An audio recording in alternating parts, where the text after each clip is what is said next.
Bwana Yesu asifiwe. Bwana Yesu apewe sifa na salimu katika jina la Yesu. Leo nataka tukasome ili andiko na ni Zaburi 118 mstari wake wa kwanza mpaka wa 4. Amen.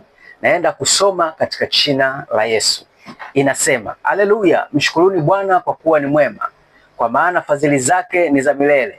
Israeli aseme sasa ya kwamba fadhili zake ni za milele. Mlango wa Haruni na waseme sasa ya kwamba fadhili zake ni za milele.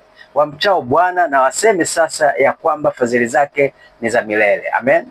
Pia ukitizama hiki kitabu Christian Shusho aliimba katika moja ya nyimbo zake, mshukuruni Bwana ni mwema, fadhili zake ni za milele. Umeona?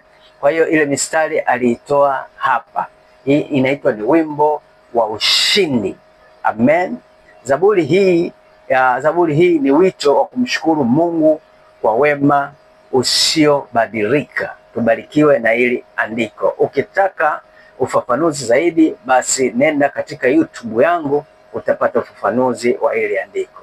Mbarikiwe. Bye.